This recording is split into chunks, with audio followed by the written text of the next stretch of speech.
ఫోటోలు చూసిన జయశాలి గారి ఫోటోలు, జయశాలి గారు లాంటి వాళ్ళే పుడతారు. మన రాజేంద్ర బాబు గారు అంటున్నాడు ఏమన్నా తెలుసా, లక్షల మంది జయశాలులు ఉన్నారు ఇక్కడ.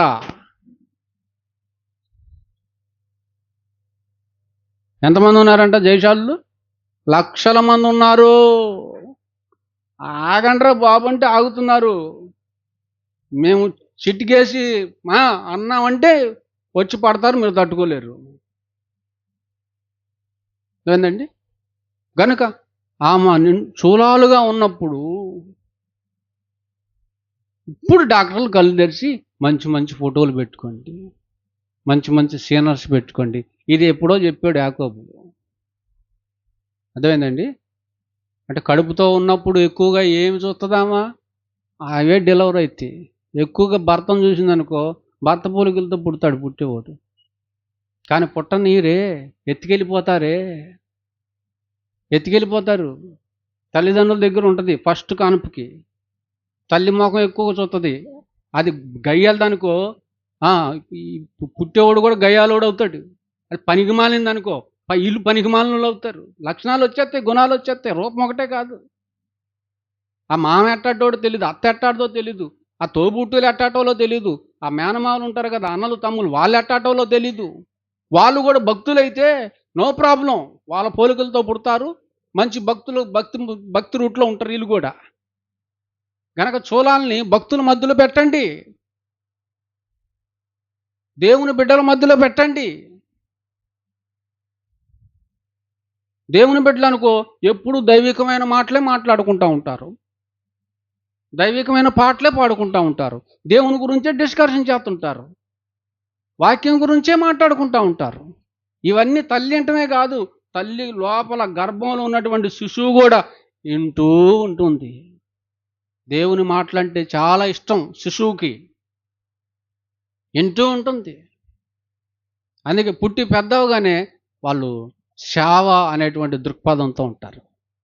భయం, భక్తి, దేవుడు, బ్రతుకు పరమార్థం భూమి మీదకి రాకముందే, తల్లి గర్భంలో నుండి భూమి మీదకి రాకముందే బ్రతుకు పరమార్థం వాళ్ళకి అర్థమయ్యేటట్లుగా తల్లి తండ్రి జాగ్రత్తలు తీసుకోవాలి. అర్థమైందండి? అందమైన అబ్బాయి ఫోటో చూస్తే అట్టటోళ్ళు పుడతారా అని నువ్వు ఇప్పుడు చెప్తావా? ఈ సంగతి ఎప్పుడు తెలుసు మాకు? ఎప్పుడో తెలుసు. గర్భంలో ఉన్నటువంటి శిశువుకి ఫీలింగ్స్ ఉంటాయని నిన్న కాక మొన్న చెప్తావా? లూకాసు వార్త 1వ అధ్యాయంలోనే తెలుసు మాకు, ఆ 2వ అధ్యాయంలోనే తెలుసు మాకు. క్రైస్తవులకు తెలియదంటే ఏముంటుంది? ప్రపంచానికి తెలిసిన 100ల సంవత్సరాల క్రితమే క్రైస్తవుడికి తెలుసు. అలా బైబిల్ని నేర్పాలి ప్రియులారా, అలా బైబిల్ని నేర్చుకోవాలి.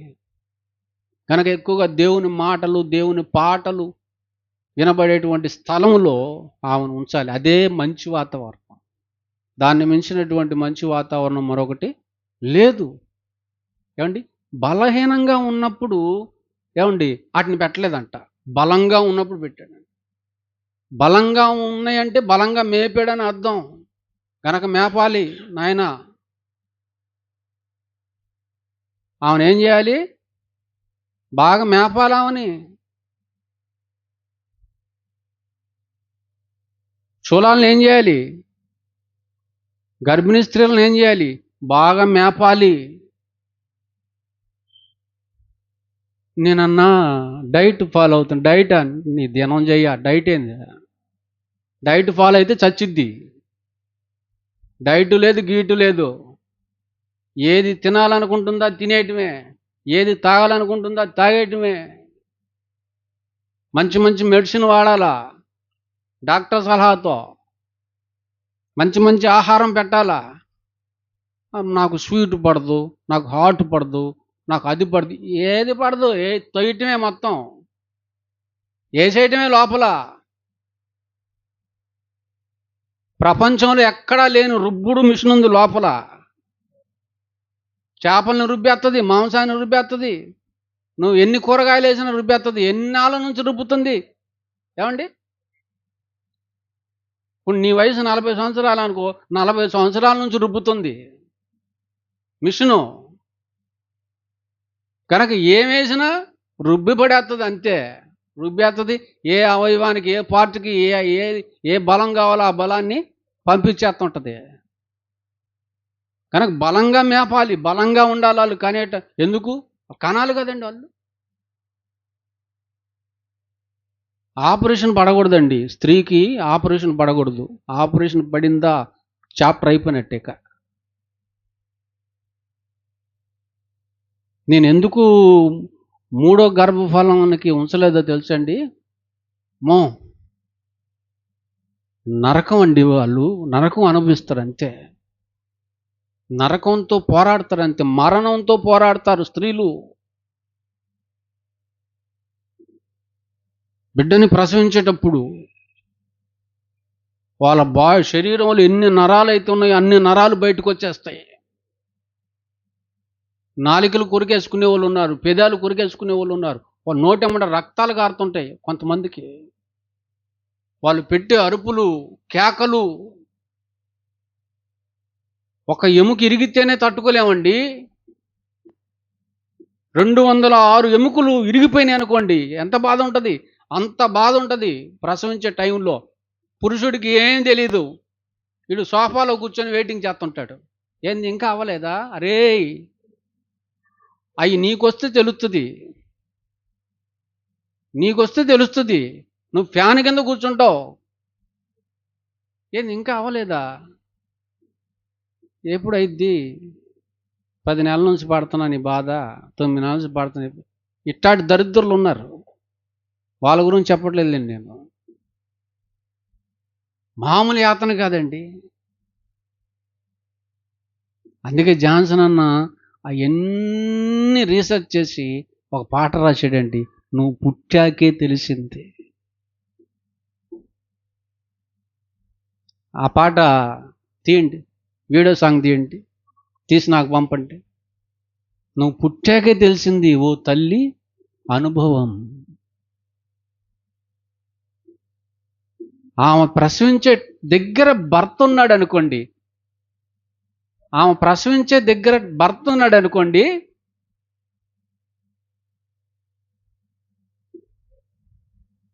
తండ్రి అనుభవం తెలుస్తుంది. ఏమనుకుంటాడో తెలుసా? ఆ టైంలో రెండో బిడ్డ వద్దనుకుంటాడు. ఎందుకు? ఆ బాధ చూసి భయం వేస్తుందండి. భయం వేస్తుంది. బిడ్డలు అడ్డం తిరుగుతారు. బలం తక్కువ ఉందనుకోండి, ఫ్రీ డెలివరీ కాలేదు. అప్పుడు ఏం చేస్తారు తెలుసండి? ఆపరేషన్ ఎట్లా చేస్తారు తెలుసా? గర్భిణీ స్త్రీలకి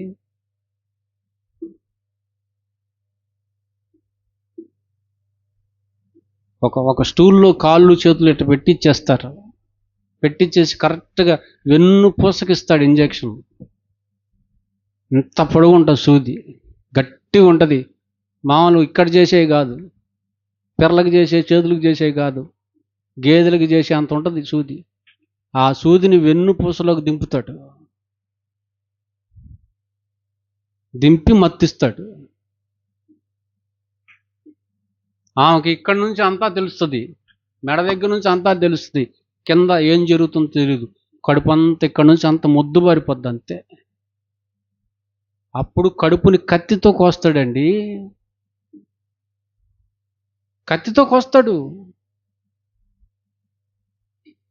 ఎన్నో కత్తెరలు పెట్టేసి, ఇటు అటు కత్తెరలు పెట్టేసి ఆ కడుపునట్ట చీల్చి లోపల ఉన్నటువంటి బిడ్డని బయటకు తీస్తాడు.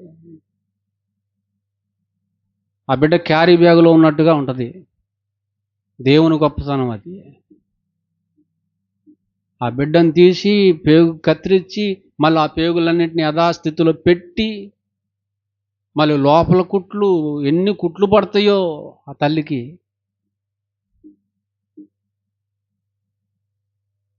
ఇక ఆమె సృహలో ఉండదు, సృహ కోల్పోద్ది. తీసుకొచ్చి వాడిలో పడుకో పెడతారు. అవన్నీ చూశానండి నేను. చూసి ఇక వద్దనుకున్నాను నేను. ఎందుకు? నా భార్యకి ఫస్ట్ ఆపరేషను. ఫస్ట్ ఆపరేషన్ ఘోరం, కడుపులోనే బిడ్డ చచ్చిపోయి, ఆ బిడ్డను తీగిపోతే తల్లి చచ్చిపోద్ది. ఆ బిడ్డని ఎట్లా తీయాలా ఏమండి? జననేంద్రియంలో నుంచే తీశాడండి డాక్టరు. జననేంద్రియాన్ని కట్ చేసి పడేశాడు, కడుపును కట్ చేయకుండా. అందులో నుంచే చచ్చిన బిడ్డను తీసేశాడు. రెండో బిడ్డ బెన్ని, వాడికి ఆపరేషనే, కడుపు కోసి తీసేదాన్ని, పెద్ద ఆపరేషన్. మూడోది చోటి, దానికి కూడా ఆపరేషనే, కోసిందే మళ్ళీ కోసి మళ్ళీ బిడ్డను తీశారు. అవన్నీ చూశానండి. డాక్టర్ని బయటకు వచ్చి అడిగింది, ఉంచాలా మూసేయాలా? మూసే తల్లి, నీ కాలు పట్టుకుంటానన్నా. వద్దనుకున్నానండి నేను. అసలు ఇది పుట్టకూడదు అనుకున్నానండి. దీన్ని కడుపులోనే చంపాలని అప్పుడు నాకు సత్యం తెలియదు కదండి. ఏమన్నా అనస పండ్లు తెచ్చి పెట్టాను, దానికి నువ్వులుండ్లు తీసుకొచ్చి పెట్టాను. 7వ నెలలో తాడాట ఆడిచ్చానండి, అప్పుడన్నా చచ్చిద్దని.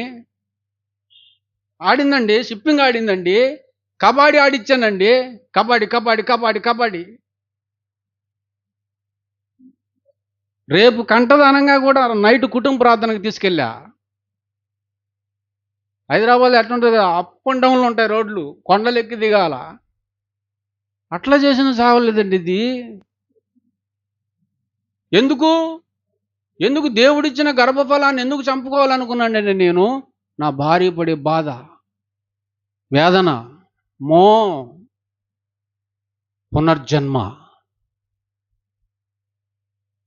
బిడ్డను ప్రసవించిందంటే అర్థం ఏంటో తెలుసా? పునర్జన్మ, మరొక జన్మ అవగతి. అంత ఘోరంగా ఉంటుంది. మరి ఆమెను బలంగా మేపొద్దా? నెల తప్పిన నాటి నుండే మేపండి. తిననంటే మెడ మీద పెట్టి సరవండి, ఒకటి సరిసేన తినిపించండి. కొంతమంది నకరాలు చేస్తారు, తినకుండా బిల్డప్లు ఇస్తుంటారు. ఒకటి బీకి పెట్టవచ్చు, ఏం కాదు. అదేంటండి, కొంతమంది అబ్బాయే కావాలనుకుంటారు, అమ్మాయే కావాలనుకుంటారు. మీకు తెలియని విషయం ఒకటి చెప్పనా? దేవుడు అబ్బాయి కావాలి అనుకుంటే అబ్బాయి వస్తాడు. నువ్వు అబ్బాయి ఫోటో చూసినా నీకు అబ్బాయి కావాలని ఎవరు అనుకోవాలి? నువ్వు అనుకుంటే రాడు, ఆయన అనుకుంటే వస్తాడు. నువ్వు అమ్మాయే కావాలని అమ్మాయి ఫోటో చూసావు అనుకో, ఆయన అనుకోలేదు నీకు అమ్మాయి కావాలని. ఆయన అబ్బాయి అనుకుంటే అబ్బాయి, ఆయన అమ్మాయి అనుకుంటే అమ్మాయే వస్తారు. నువ్వు తొందరపడి నాకు అమ్మాయే కావాలని, స్కానింగ్లో అబ్బాయి అన్నారని అప్సెట్ అవటం, నాకు అబ్బాయే కావాలి స్కానింగ్లో అమ్మాయి అన్నారని భ్రూణ హత్యలకు పాల్పడటం, దుర్మార్గపు ఆలోచనలు చేయటం, కొంచెం ఈ వరకట్నాలు విషయాల్లో జరుగుతుంటాయి. ఇవన్నీ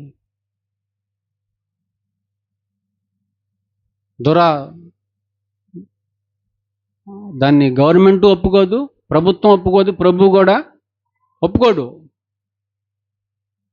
అమ్మాయిని చంపేసే వాళ్ళు ఉన్నారు, అబార్షన్ చేయించేసే వాళ్ళు ఉన్నారు. అది నీ ఇష్టం కాదు. అందుకే పాటను, అబ్బాయి అయినా అమ్మాయి అయినా దేవుడిచ్చు బహుమానం. ఏం పాటలు రాశాడండి జాన్సన్ అన్న? అబ్బాయి అయితే తల్లి మొయ్యాలా, అమ్మాయి అయితే కడుపు కోసేస్తావా, బిడ్డను చంపేస్తావా, చెత్తకుండీలో పడేస్తావా, కాలంలో పడేసేస్తావా? ఈ మధ్య చూస్తున్నాం మీడియాలో, సోషల్ మీడియాలో, బతికుండగానే పిల్లల్ని గుంట తీసి పాతేస్తున్నారు, ఆడపిల్లల్ని. మగ పిల్లల్ని పాతేయరే. అది నాకు తెలియక అడుగుతాను, అమ్మాయి చూసిద్దా అబ్బాయి చూస్తాడా?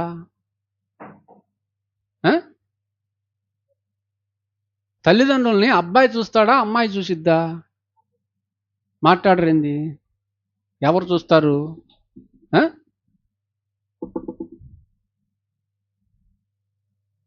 అబ్బాయి ఎందుకు చూస్తాడు?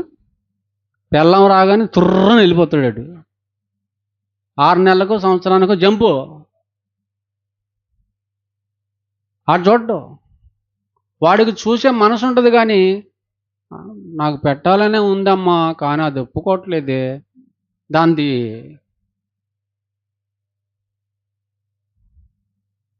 దాని మాట వేదం అయిపోయింది. దేవుని మాటలు కూడా గుర్తురావు. తినవద్దని నేను నీకు ఆజ్ఞాపించిన ఆ వృక్ష ఫలమును నీ భార్య మాట విని తింటివా? భార్య మాట వింటే అవుట్, దేవుని చిత్తంలో నుంచి పోతారు బయటికి. గనుక కుమారులు చూడటం కష్టం అండి. కూతుర్లు చూస్తారండి, అటు నుంచి వచ్చి ఒక ముద్ద, ఇటు నుంచి వచ్చి ఒక ముద్దని పెడతారు వాళ్ళు.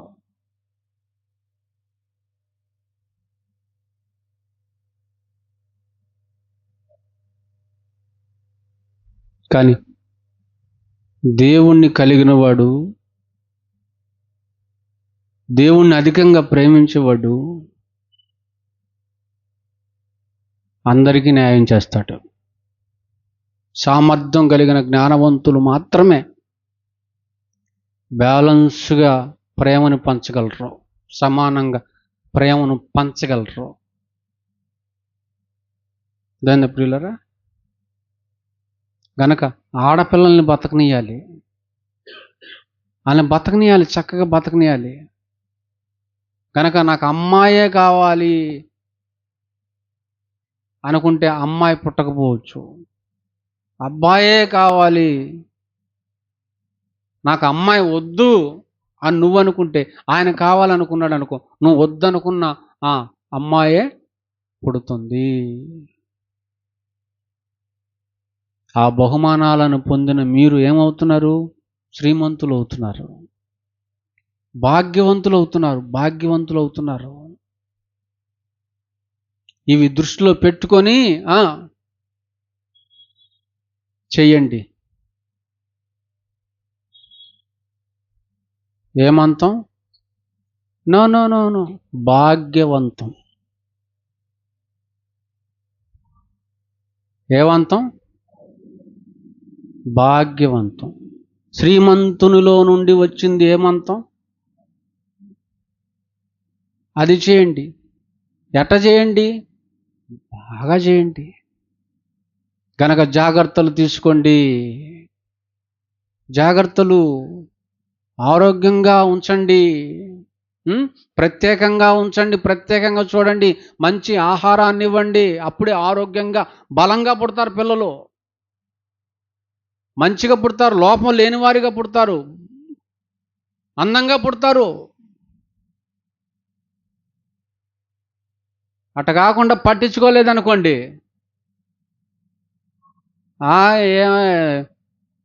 నెల తప్పింది, 9వ నెలలో 10వ నెలలో కంటది. కానీ ఇక మామూలు ఎప్పుడు అదే మామూలుగా ఇంట్లో వండుకున్న అన్నం కూరలే.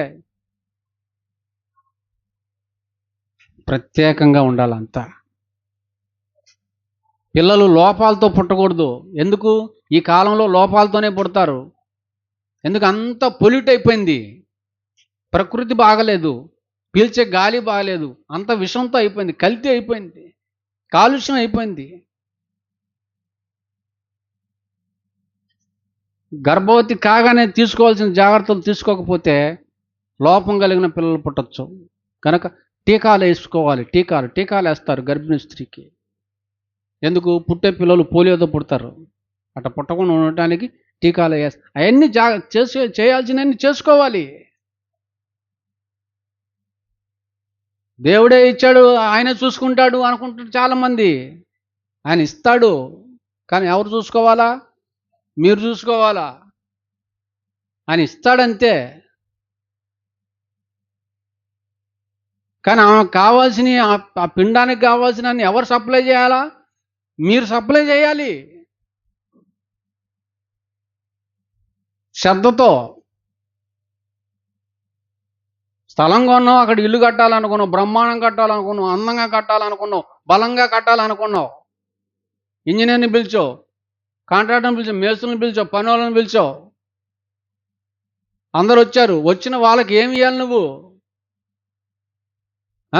మంచి స్టీల్ ఇవ్వు, మంచి స్టీల్, మంచి ఇసుక, మంచి సిమెంటు, మంచి ఇటుక, అన్ని మంచి ఇవ్వు, బ్రాండెడ్ ఇవ్వు.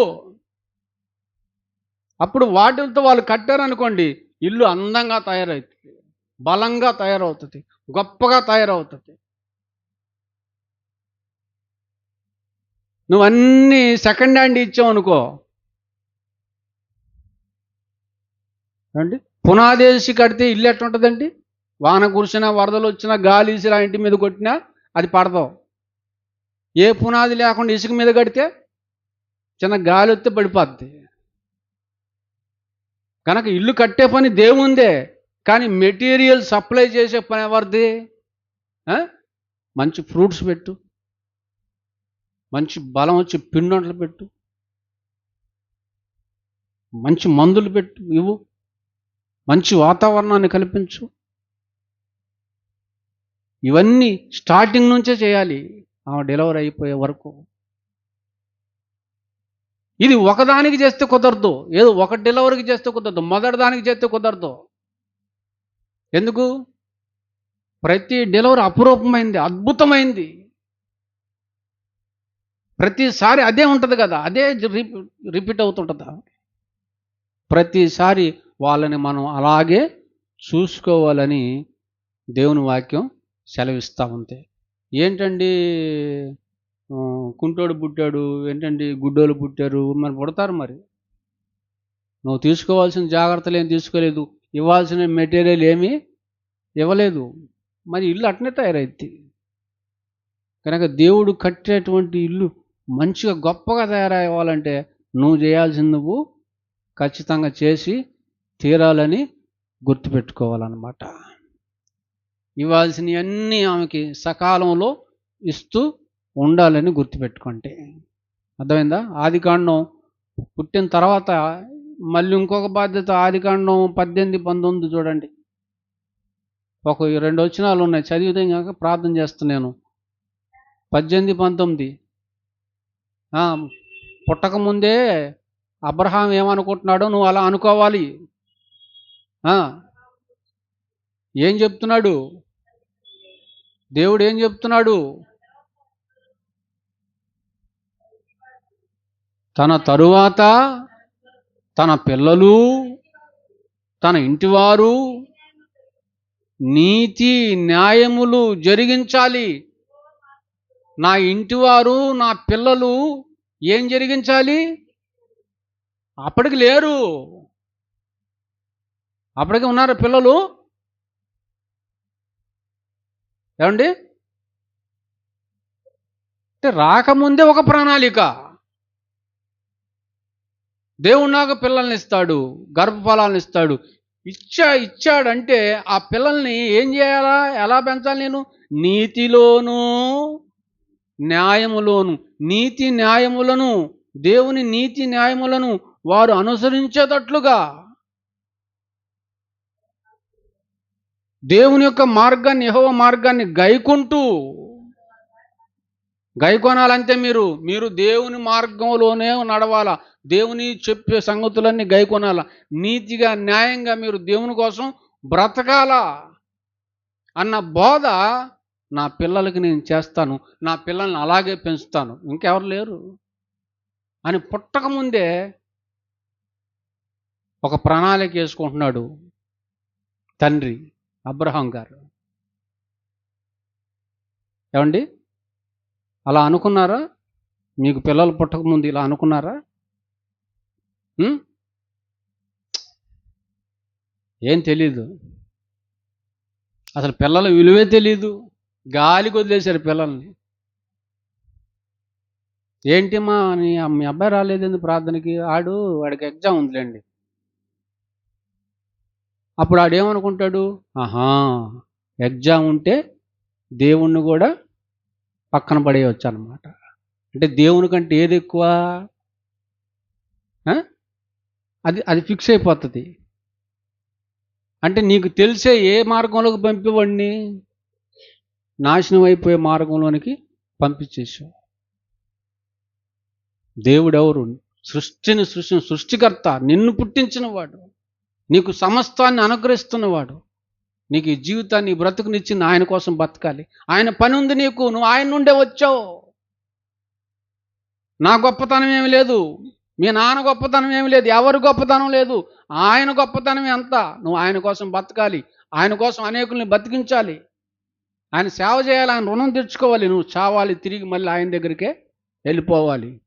ఈ పరమార్థాన్ని పుట్టక ముందే నా పిల్లలకి చెప్పాలనుకున్నాడు అబ్రహాం. చెప్పేశాడు. ఆయన గర్భంలో నుండి ఎవరు వచ్చారు తెలుసా? ఇస్సాకు.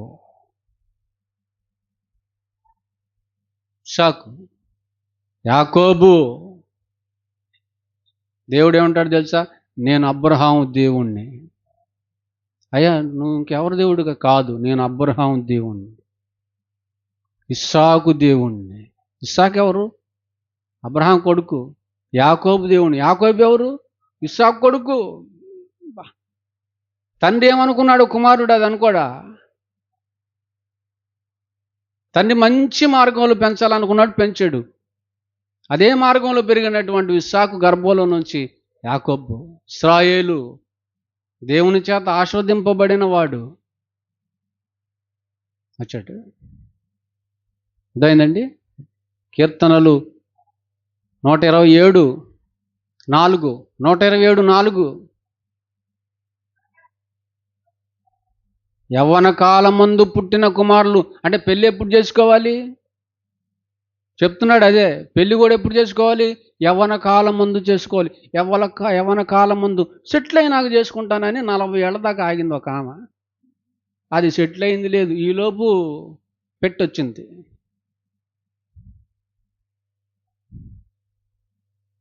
ఇప్పుడు పోయి నరకంలో సెటిల్ అయింది చక్కగా. చాలా సెటిల్ అనే మాట రానికండి. పిల్లలందరూ సెటిల్ అయిపోయారండి. అందరికీ ఏమేమి సెట్ చేయాలో అవన్నీ సెట్ చేసేసానండి. మరి నువ్వెక్కడ సెట్ అవుతావు? నేను నరకంలో సెట్ అవుతానండి. చిన్నోడికి ఇది ఇచ్చేసానండి, పెద్దోడికి అది ఇచ్చేసానండి, దీనికి ఇది ఇచ్చానండి, దానికి ఇది ఇచ్చానండి. మరి దేవునికి ఏమి ఇచ్చావు? అన్నీ ఇచ్చిన దేవునికి ఏమి ఇచ్చావు? దేవునికి ఏమీ లేదండి. కనుక నిన్ను ఆయన ఎక్కడ సెట్ చేస్తాడో తెలుసా? అగ్ని ఆరని పురుగు చావని స్థలంలో సెట్ చేస్తాడు. కనుక ప్రాణం ఉండగానే అన్నిటికంటే ఎక్కువగా, అన్నిటికంటే ముఖ్యంగా, ముందుగా దేవుడు. కనుక పెళ్ళిళ్ళు ఎప్పుడు అవ్వాలి? యవ్వన కాలంలోనే అయిపోవాలి. గవర్నమెంట్ రూల్ ఏంది? అమ్మాయికి ఎంత? 18, అబ్బాయికి ఎంత? అయిపోవాలి. అయిపోవటమే. నాకు ఇంజనీర్ కావాలి, మా అమ్మాయికి సాఫ్ట్వేర్ కావాలి, హార్డ్వేర్ కావాలి, చదువుకున్నాడు కావాలి, అందగాడు కావాలి, కొంచెం వెనక ఉన్నవాడుగా. కాదు అసలు ఆడు భక్తుడా కాదు, అసలు నాకు భక్తుడు కావాలనుకో. అబ్బాయి కూడా అంతే. వాడికి ఏముంది చూడకు, వాళ్ళలో భక్తి ఉందా లేదో చూడు, దైవ జ్ఞానం ఉందో లేదో చూడు. అట్టాటోళ్ళని ఎతకండి, సెలెక్ట్ చేయండి. ఎప్పుడు? యవ్వన కాలమందే. యవ్వన కాలమందు పుడతారు పిల్లలు. యవ్వన కాలమందు పుట్టే పిల్లలు బలంగా ఉంటారు. బలంగా. యవ్వన కాలమందు పుట్టిన కుమారులు బలవంతుని చేతులు ఎలా ఉంటారు? బాణముల వలె ఉంటారు. బాణముల వలె ఉంటారు. వారితో తన అంబుల పొదిని నింపుకుని వాడు ధన్యుడు. తర్వాత అట్టివారు, ఆ పిల్లలు సిగ్గుపడక గుమ్మములో తమ విరోధులతో వాదించుదురు. డిబేట్లు చేస్తారు. డిబేట్లో పౌలు గారి బతుకంతా డిబేటే, యేసుక్రీస్తు వారి బతుకంతా డిబేటే, అపోస్తుల బతుకంతా డిబేటే. వాదించటమే. ఏంటండి మీరు ఊరక వాదిస్తుంటారు? ఈ పీడు సుందర బ్యాచ్ అంతా అంతేనండి. రే వాక్యం విరోధులతో ఏం చేస్తారు? వాదించటానికే పుట్టాం. వాదిస్తాం, ఒప్పిస్తాం, ఓడిస్తాం. కాదంటే, బైబిల్ని కాదంటే, బైబిల్లో వ్రాయబడింది కాదంటే. పిల్లలు ఏం చేయాలి ఇప్పుడు? మీ పిల్లలు ఏం చేయాలి? విరోధులతో వాదించాలి. గుమ్మంలో నిలబడి అర్థమైందండి. గనక అంబుల పొదిలోనికి తీసుకురండి పిల్లల్ని. అంబుల పొదిలో ఉంచండి.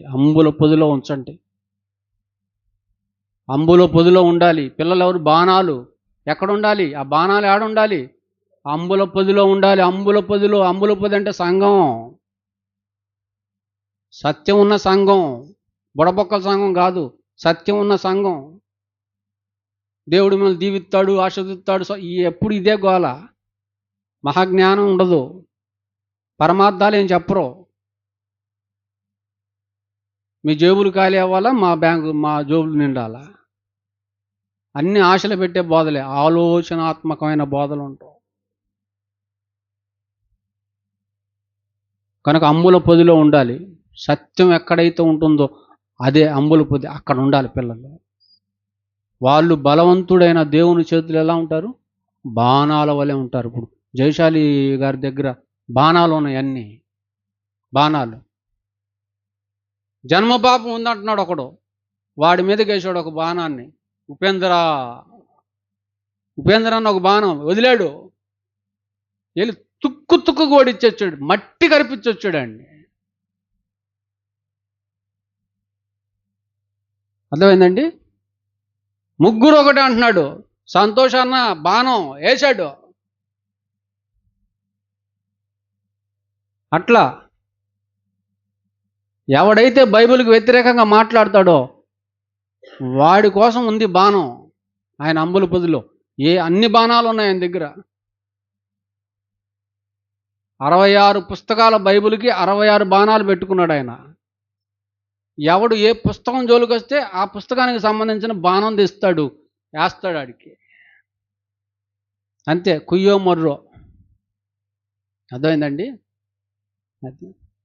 ఇక నేనంటారా, ఒకసారి సత్యం చెప్తా, వాడు మారితే ఓకే, మారకపోతే మళ్ళీ ఆడితో మాట్లాడి నేను వదిలేస్తున్నాండి. ఎందుకు? నేను చెప్పింది సత్యం. నమ్మితే బాగుపడుతున్నా, నమ్మకపోతే పోతావు. అంతే. ఎవరితోనైనా వాదించాలి, ఎవరినైనా ఒప్పించాలి, ఎవరినైనా ఓడించాలి. అంత సత్తా కలిగిన వారిగా మీ పిల్లలు అవ్వాలి, మీరవ్వాలి. ముందు మీరవ్వాలి. ఊరక బుర్ర తినేవాళ్ళు కాకండి. చాలామంది స్పూన్ తీసుకొని గీకి మరి తింటారు. అటు బుర్ర తినేవాళ్ళుగా కాదు. మాట్లాడితే బరువు ఉండాలి, మాటలో తిరుగు ఉండకూడదు, ఎదురు ఆడకూడదు, నోరెత్తకూడదు. నా ఫోన్ ఏది? టీవీ కనెక్ట్ అయి ఉందా? ఏం చేసావు? టీవీ కనెక్ట్ చేయి. మీకు ఒకటి చూపిస్తాను, ప్రార్థన చేస్తాను. వచ్చిందా?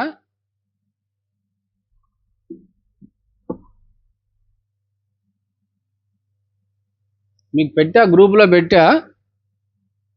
అయినా ఒకసారి నాకు వినాలని ఉంది, ఎందుకంటే రోజుకు ఒకసారి వింటున్నాను నేను. చాలా బాగుంది. జయశాలి గారు డిబేట్ చేయలేదు అంటున్నారు కదా. రాజేంద్ర అన్న మాట్లాడాడు, జయశాలి గారు డిబేట్ చేస్తే ఎట్టుంటుందో, ఆయన డిబేట్కి దిగితే ఎట్టుంటుందో రాజేంద్ర బాబు గారు చెప్పారు.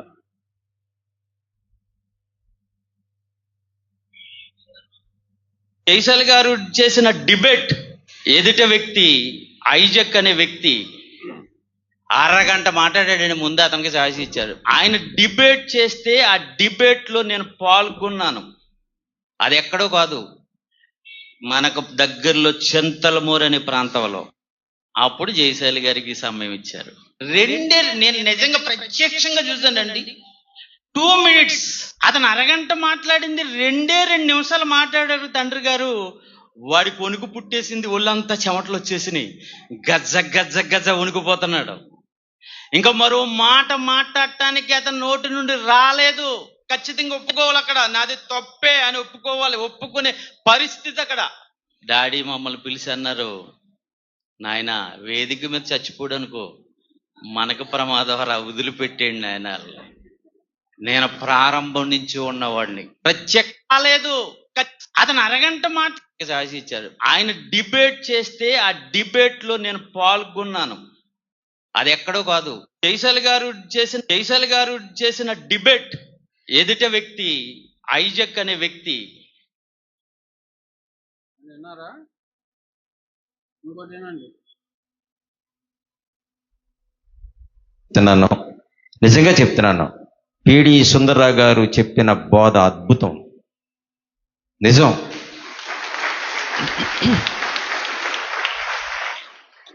ఈ విషయంలో తండ్రి కుమార పరిశుద్ధాత్మ విషయాల్లో తండ్రి గారు చెప్పిన మాట చాలా గొప్పది. చాలా మంచి విషయాలు సమాజానికి చెప్పారు, డౌట్ లేదు దానికి ప్రియులరా. చాలా మంచి విషయాలు చెప్పారు.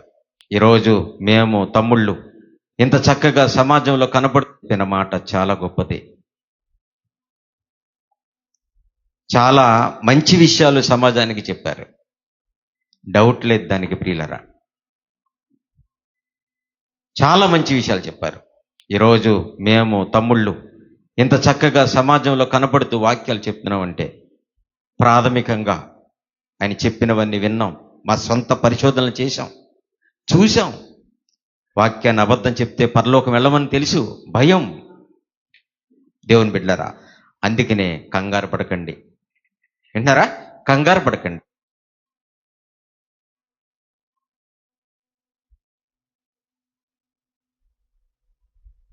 విన్నారు కదా?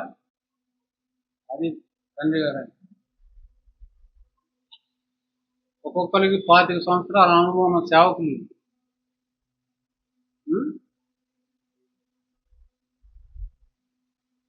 అందుకే వాక్యం విషయంలో దేనికి భయపడము.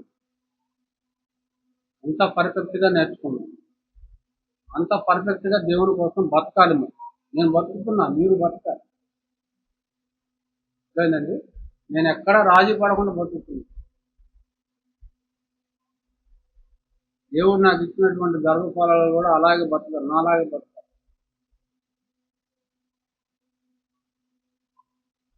అబ్రహాం పుట్టక ముందు ఏం తలంచాడు, అదే తలంచాలి ప్రతి ఒక్కరు. మనకు మంచి బోధలు పెరగాలి. మంచి బోధ ఏంటి? ఆయన గుచ్చుతాడు, ఆయన మాటలు గుచ్చుకుంటాయి, అందుకే ఆయన సంఘానికి ఎవరు రారే అన్నదాన్ని. గుచ్చుకునేలా మాట్లాడతాడు. నేనంటే ఎలా మాట్లాడతానంటే గుచ్చుకునేలా మాట్లాడతాడు. గుచ్చపోతే ఎలా? ఇంజక్షన్ చేయాలి, వ్యాక్సిన్ వేయించుకోవాలి. నీకు గుచ్చాలా వద్దా? గుచ్చాలా వద్దా? గుచ్చకపోతే నీకు నీకు నీకు నీలో రోగం ఎలా తగ్గుతుంది? గుచ్చాలి. మన చర్మం మందం ఎక్కువ కదా, అసలు మన హృదయం మందం అయిపోయింది కదా. నెమ్మదిగా వేలుతో ఎలా అంటే నొక్కు పడదు, మనకు దబ్బన పెట్టి పొడి చేయటమే. అది కత్తి తీసుకుని గుండెల్లో ఒక్క పొడి పడవడం అంతే. అప్పుడు మనం ఈ లోకంలో స్పృహలోకి వచ్చి పడతాం. గుచ్చడం కాదు నేను చేసేది, పొడిచేస్తాను అంతే మాటలతోటి. పొడవకపోతే మనిషి ఎక్కడ మారుతాడు? అయ్యో బాగుంది సంభవం. చెప్పడం నా బాధ్యత, హెచ్చరించడం నా బాధ్యత. అది నా పని, దేవుడు నాకు ఇచ్చిన పని. అది నా పని నేను చేయకపోతే ఎలా చెప్పండి? రేపు దేవుడు నన్ను అడుగుతాడు, ఏంటి నాయన నువ్వు చక్కగా మా ముఖానికి ఫెయిర్ అండ్ లవ్లీ రాసి పౌడర్ రాసి చక్కగా నువ్వు మేకప్ వేస్తున్నావు ఏమిటి అని రేపు దేవుడు నన్ను అడుగుతాడు. అటువంటి వేషాలు ఉండవండి మనుషులు సంపాదించుకోవడానికి. ఏ ఎండక గొడుగు పట్టదు. Christ church provide. ఖండించు, గద్దించు, బుద్ధి చెప్పు, ఓటంతే. వేయి వాత పడాల్సిందే, దెబ్బకు వాడిలో మార్పు రావాలి. రాకపోతే వాడిపోతాడు. మెత్తటి మాటలతో వినే రోజులు, మాటలు చెబితే వినే రోజులు కావండి ఇవి. క్రైస్తవ బోధకుడు కొరడా జుళిపించాలి. జరుగుతున్న తప్పులను సరిదిద్దాలి అంటే, ఒక వ్యక్తి జీవితాన్ని సన్మార్గంలోకి నడిపించి సక్రమమైన పద్ధతిలోనికి తీసుకురావాలి అంటే క్రైస్తవ బోధకుడు నోరు చేసుకోవాల్సిందే. మెత్తటి మాటలతో మనుషులు మారే రోజులు కావివి. సిగ్గు కలగాలి మాటలు వింటే, వణుకు పుట్టాలి దేవుడు అంటే. అటువంటి మాటలు చెప్పి తీరాలి. ఎవరు వస్తే వచ్చారు, లేకపోతే లేదు.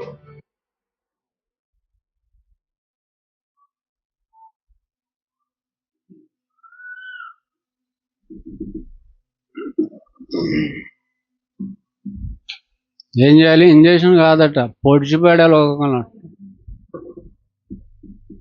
ఉంటే ఉంటారు, పోతే పోతారు. చస్తే దినం చేసేస్తా, అధికారం ఉంది నాకు, అంతే. ఖండించు గర్జించు. ఇందులో పెరిగారనుకోండి పిల్లలు, మీరు అయినా మీ పిల్లలైనా పెరిగారనుకోండి, ప్రతిరోజు దేవుని కోసం బతుకుతారు వాళ్ళు, అంతే. ప్రతిరోజు దేవుని కోసం బతుకుతారు. మిమ్మల్ని బంగారం లాగా చూసుకుంటారు. ఎందుకు? వాళ్ళకి తెలుసుగా తల్లిని ఎలా చూసుకోవాలి, తండ్రిని ఎలా చూసుకోవాలి, తోబుట్టువులను ఎలా చూసుకోవాలి, భార్య పిల్లల్ని ఎలా చూసుకోవాలి, అసలు మనం ఎలా బతకాలి, అన్నీ తెలుసు కదా, అన్నీ నేర్చుకున్నారు కదా. అందుకే మీరు అలా అయిపోండి, మీ పిల్లల్ని అలా చేసేయండి. అదేనండి. అబ్బా, ఇది తెలిసిన వాళ్ళు అటు అటు అమ్మాయికి ఈ సంగతి తెలిసి, ఇటు అబ్బాయికి ఈ సంగతి తెలిసి, వాళ్ళిద్దరికి పెళ్లి చేస్తే ఎట్లా ఉంటుంది? సూపర్గా ఉంటుంది. అందుకే విశ్వాసులనే పెళ్లి చేసుకోవాలి.